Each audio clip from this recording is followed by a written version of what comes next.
Sir yeah చెప్పండి sir. వివాదం అందరికీ తెలిసిందే.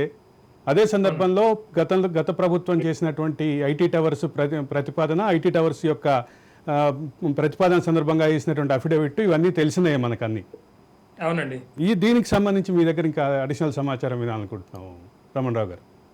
ఇప్పుడు వాస్తవంగా ప్రభుత్వానికి చిత్తశుద్ధి ఉండి ఉంటే ఉమ్, 2017-18 సంవత్సరంలోనే నిజాంపేట ల్యాండ్ తో పాటు పేట్ బషీరాబాద్ ల్యాండ్ కూడా యా జవహర్లాల్ నెహ్రూ హౌసింగ్ సొసైటీకి, జర్నలిస్ట్ హౌసింగ్ సొసైటీకి అందజేయాల్సి ఉండేది. యా అయితే ప్రభుత్వానికి చిత్తశుద్ధి లేదు అనేది గత 6 సంవత్సరాల్లో రుజువైంది. యా ఇందుకు కారణాలు ఏమిటంటే సుప్రీంకోర్టు ఇంటీరియం ఆర్డర్ ఇచ్చింది 2017లో. యా ఏమని ఇచ్చింది అంటే ఆ 70 ఎకరాలు జవహర్లాల్ నెహ్రూ హౌసింగ్ సొసైటీకి హ్యాండ్ ఓవర్ చేయండి అని ప్రభుత్వాన్ని ఆదేశించింది. యా ఆదేశించినప్పుడు ప్రభుత్వం ఏం చేసింది, నిజాంపేటలో ఉన్న ల్యాండ్ 32 ఎకరాలు హ్యాండ్ ఓవర్ చేసింది. యా రెవెన్యూ ఆఫీసర్స్ చెప్పి హ్యాండ్ ఓవర్ చేసింది. ఎస్ అయితే అప్పుడు పేట్ బషీరాబాద్ విషయంలో కొన్ని కేసులు ఉన్నాయి, లీగల్ ఇష్యూస్ ఉన్నాయి అన్న విషయం దృష్టికి వస్తే ఓకే జిల్లా కలెక్టర్ గారు ఏం చేశారంటే గవర్నమెంట్ ప్లీడర్ లెటర్ రాశారు.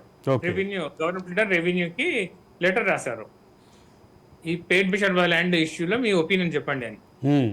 అప్పుడు దుర్గారెడ్డి గారు గవర్నమెంట్ ప్లీడర్ రెవెన్యూ ఉండేవారు. వారు చాలా స్పష్టంగా ఏం చెప్పారంటే ఈ ఏదైతే పేట్ బషీరాబాద్ కి సంబంధించిన కేసులు ఉన్నాయో అవన్నీ చెల్లవు. అవన్నీ ఇప్పుడు నిజాంపేట ల్యాండ్ ను ఏ విధంగా అయితే సొసైటీ జర్నలిస్ట్ హౌసింగ్ సొసైటీకి ఇచ్చారో యా ఈ పేట్ బషీరాబాద్ లో ఉన్న 38 ఎకరాలు కూడా ఈ సొసైటీకి ఇమీడియట్ గా అందజేయవచ్చు అని చెప్పారు. యా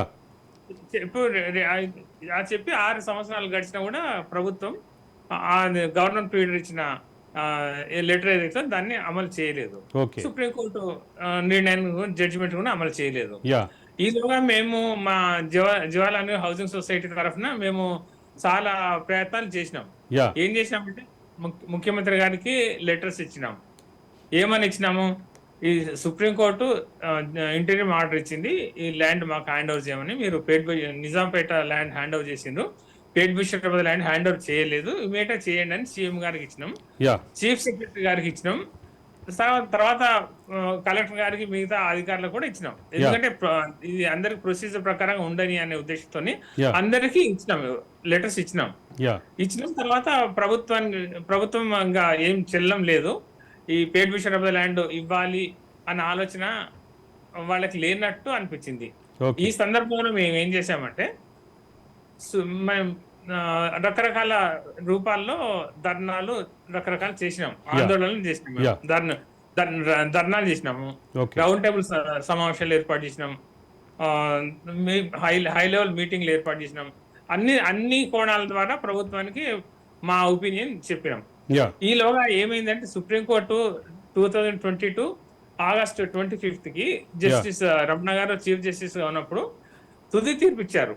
యా ఏమని ఇచ్చారు అంటే ఈ 38 ఎకరాలు ఇంకా ఇవ్వలేదు ఈ సొసైటీకి, 32 ఎకరాలు ఇచ్చారు, 38 ఎకరాలు ఇవ్వలేదు. ఈ సొసైటీ వాళ్ళు 12,33,00,000 రూపాయలు ప్రభుత్వానికి చెల్లించారు మార్కెట్ వాల్యూ ప్రకారంగా. అయితే అందుకని తర్వాత ఈ సొసైటీలో ఉన్న జర్నలిస్ట్ అంతా పేద